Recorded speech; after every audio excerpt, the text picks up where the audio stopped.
You know, I really have the bad habit of just walking into a garden center and looking at a plant and picking it up and coming home with it. Not thinking about where that plant is going to go and if this plant will actually work in my garden.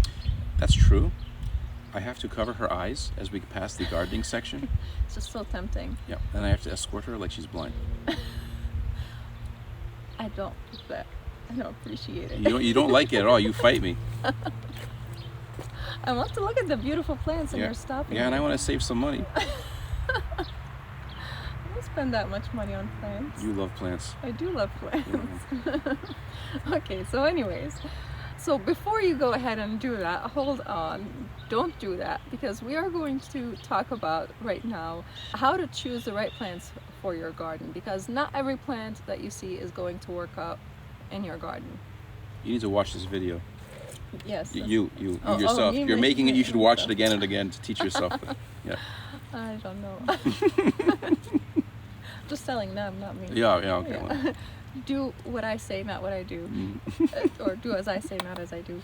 Before a plant can make it into your garden, it has to pass at least 2 of these requirements. And the first requirement you're probably thinking about is zoning. Now, zoning is important, and you need to know what zone the plant can survive in, because you need to know if it's going to survive in your garden or not. But that's not the The end all be all. Yeah, the end all be all to choosing a plant. There are so many other requirements, and in fact there are 7 requirements that we are going to be talking about right now. The zoning. Mm-hmm. You also concerned about microclimate? Absolutely. Is Yes. that a part of your thing? No, I did not. So you may want to add that into the zoning. Like, one consideration for zoning is not just your area, but where you want to put that plant in particular. Yeah, that's a good point. Yes. So why don't we just start off with that then? So, like as you mentioned, microclimates.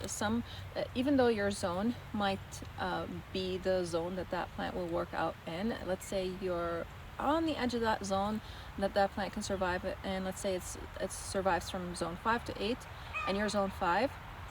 If you have a microclimate in your area, in your garden specifically, that tends to be super cold, or maybe stays, you notice that it will have snow longer than the rest of your garden, or maybe ice or something like that, or maybe it's super windy and cold in the winter when you pass by that area, maybe that plant is not going to work out in that area in your garden, because that area probably is like maybe 1 zone higher, or maybe like half a zone higher than what you are right now, just that specific microclimate. And you might have the opposite spectrum of that completely. I'm not a gardener, so higher is warmer or colder in I'm zoning? sorry, I confuse them. Higher is warmer. Okay, so you mean lower. Lower, sorry. Okay. I mean lower. Okay. Yeah, I don't know. In my brain, higher means like higher elevation, Oh, and lower means lower elevation, so it's warmer. I see. Yeah,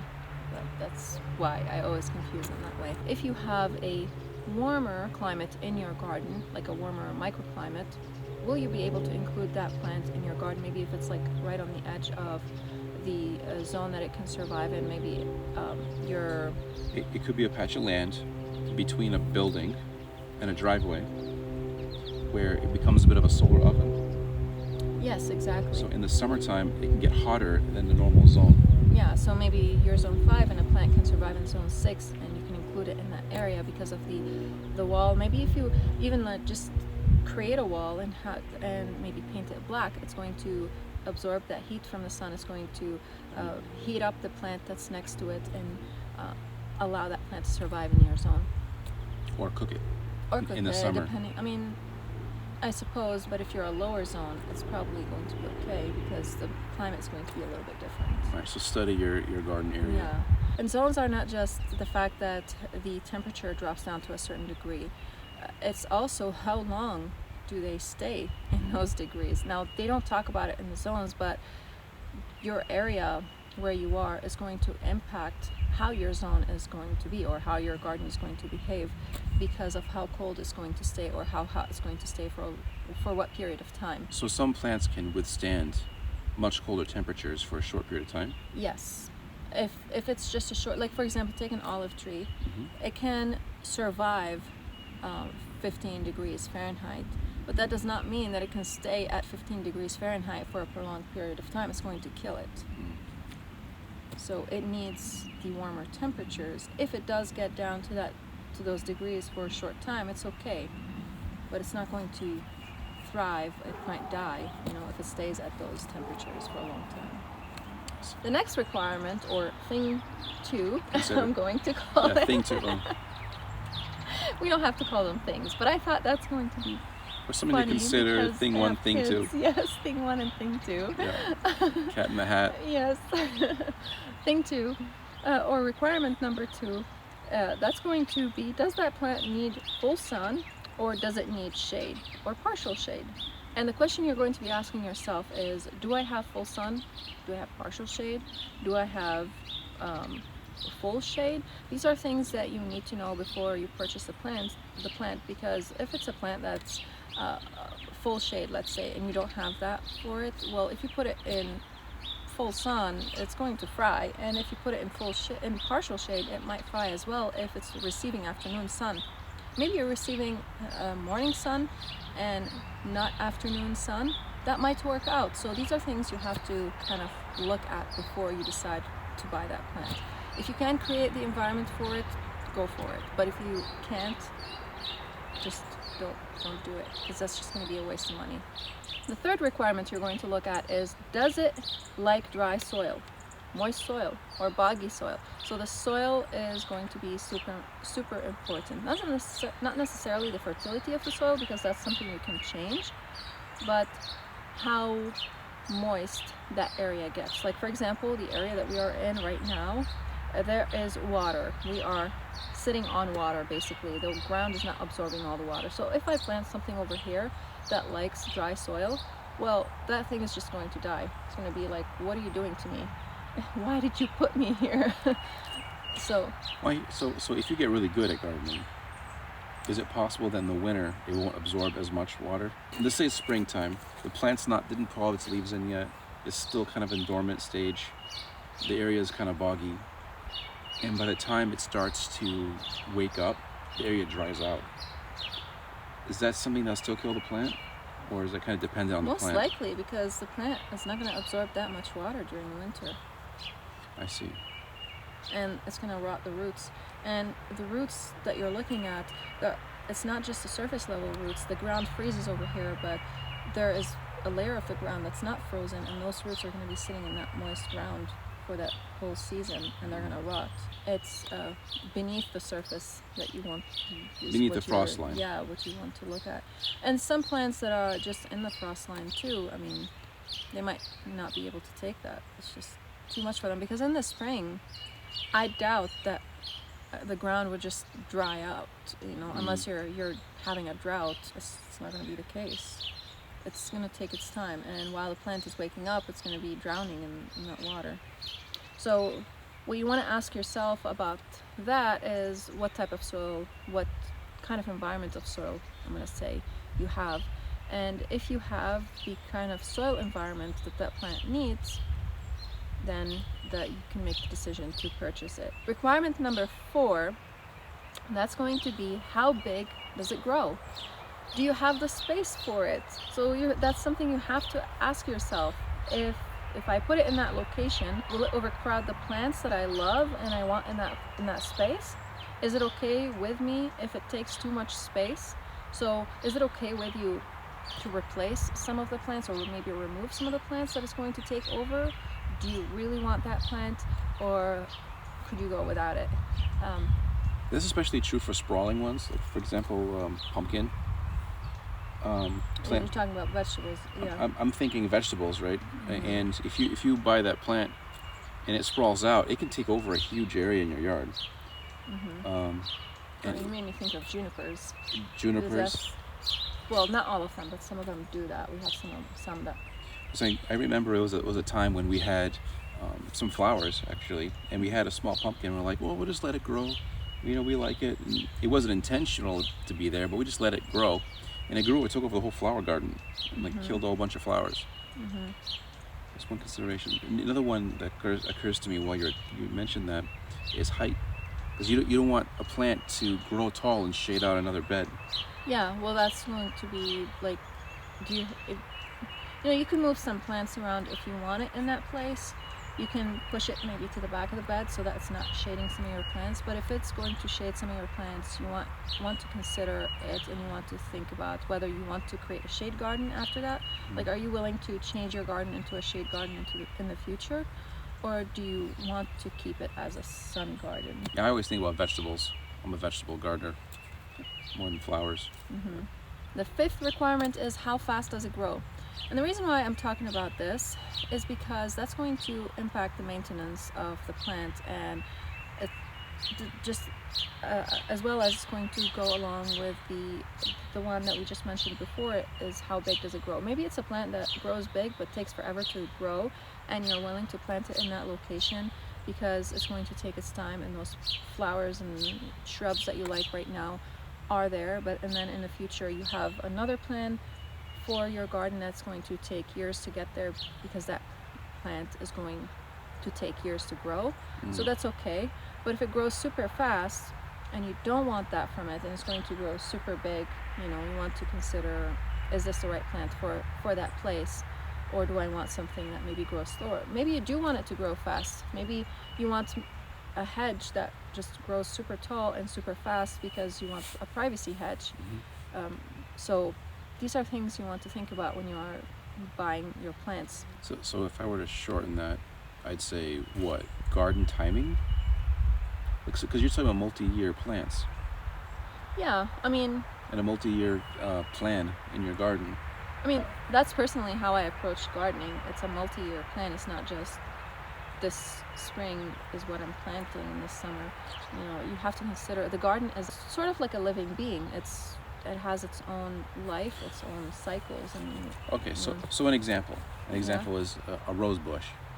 Okay, you started out, it's small, you got a lot of empty space around it, so you might put other types of flowers that, what do you call them, the seasonal type flowers?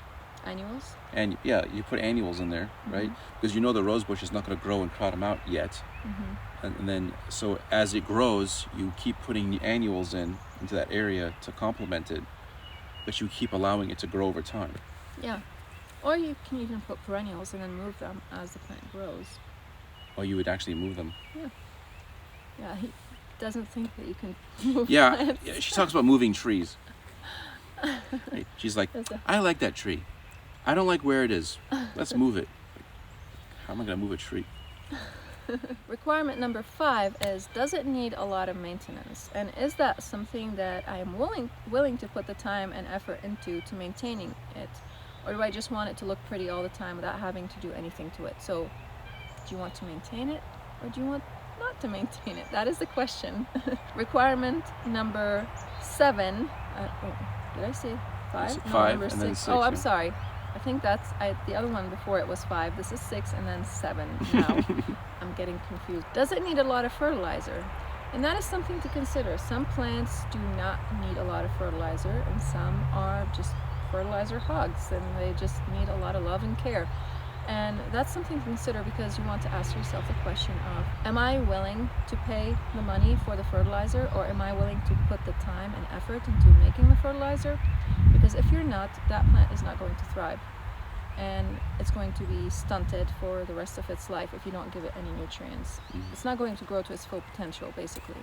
And some plants might even die if you don't give them food. So if you want something that does not need a lot of love and care, choose wisely and choose a plant that can live in an environment, kind of like in a place where you can just neglect it or just forget about it.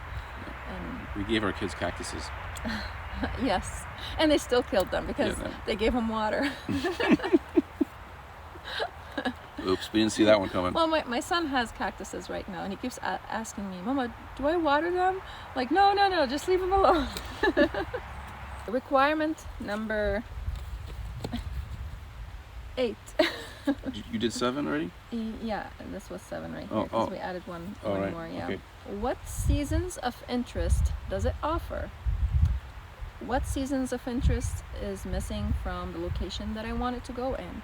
Would it work well with other colors I have in there? Do I want it to look beautiful during one season only, or all the seasons? In fact, I just did a video about, well, we did a video about that She did. I just sat here. topic of choosing plants with 4 seasons of interest. So if you want to check that video out, you can go ahead and click on the link that will show up over here. The final question that you should ask yourself after asking all these questions is, what do I want that plant to offer me? Because it all comes down to this. If what the plant can offer you is far greater than all the challenges that the plant will bring to you and to your garden, even if you have to move mountains for that plant, just because you love that plant, because it's going to offer you something that you consider is going to be really beautiful and really valuable for you, then it's absolutely worth it, and you need to buy that plant regardless of why are you shaking your head? That is true. Yeah. I can understand what you're saying if you can afford it. Well, absolutely. I mean, you're not gonna buy like, you know, $1,000 plant if you can't afford it. Yeah, but it means so much to me. You know what? You can create a budget for it. Okay. Like, for example, I really want an olive tree. I'm not going to buy an olive tree right now because I don't have the space for an olive tree. I want to get a greenhouse first, and a greenhouse is expensive. So I'm going to be patient and wait until we can afford a greenhouse, and then I can buy my olive tree and put it in there, because an olive tree to me is very sentimental. I grew up in Lebanon, and every season we would go and harvest olives with my parents. So that I need an olive tree. That was all I'm saying. Well, the olive tree is a great example of, there is a level of maintenance that you just can't handle right now because you need a greenhouse. Yes, and then you need to maintain the greenhouse. So you got to change also. the climate. Yeah, you got to change the whole climate to handle something like that. Yeah. So yeah, I mean, sometimes you have to just move a lot of stuff in your garden, and, you know, sort of mountains sometimes. There's one consideration I was thinking about while you were talking, and it's, you mentioned the fertilizer. And I know some plants don't like a certain level of fertilization. Some plants don't necessarily like to be fertilized at all, like sedum, for example. So when you organize your garden, you may want to consider. You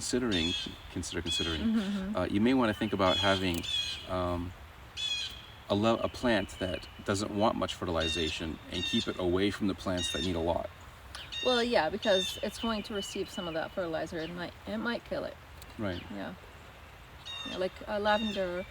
I found that lavender likes a little bit of fertilizer, but not nearly as much as any of the other plants that it's, you know, that, like roses, for example. Roses need tons of fertilizer. And I am going to be planting roses and lavender in the same garden, but they are going to be away from each other. So that. You also mentioned soil, and the thought that crossed my mind was that you mentioned soil related to amount of water. But there's also soil types. You have clay, you have sandy. Yeah, but most plants, you know, you can amend the soil and you can change the soil. If you don't want to, that's something different. Like maybe you live in a really dry, sandy kind of environment, and you can create a sort of a desert garden. You know, you don't have to go for the plant that loves the super fertile soil. Or use pots. Or use pots. You know, we have some blueberry bushes we put in our front yard, and they just never grew. Yeah. Because they didn't have the type of soil that they needed. Yeah, because they need a really acidic soil, and our soil is not acidic. It's very basey. It's neutral. It's more neutral. More neutral? Yeah, it's 6.8 to 7. Okay. In some areas it's 8. So. Okay. Yeah, but they do need much lower acidity than that. So we put them in pots. Yeah. To control the soil type and acidity level, and water level, and they're doing really well now. Yeah. But they are going to require a lot more fertilizer than in the soil because of the leaching of fertilizer in the pots. So it's another thing. So you got to fertilize more when it's in a pot. Yes. Nice. One last thing I wanted to mention is that something to remember and to consider when you are choosing plants for your garden is that while you are able to care for your plants right now, maybe you might not be able to in the future. Might be even in just the next few days. I had an incident that happened with me the last couple of years, and I had an injury in my foot, and I wasn't able to care for my garden, and a lot of things kind of went. What's the word? I don't know. Overgrown. Just like it was kind of insane. So these are things you want to think about, and consider things that maybe don't make all your garden a place where it's going to require tons of maintenance. You might choose plants that require a lot of maintenance, but don't make them all be that way, so that when you are not able to care for it, it will still look beautiful. And maybe if you need some help, if you ask someone to help you, they're not going to be overwhelmed with the amount of work that your garden is going to take for them to accomplish giving you a beautiful garden. Words of wisdom. Right. This video over here will show you 6 different plants that have 4 seasons of interest that you can choose from for your garden.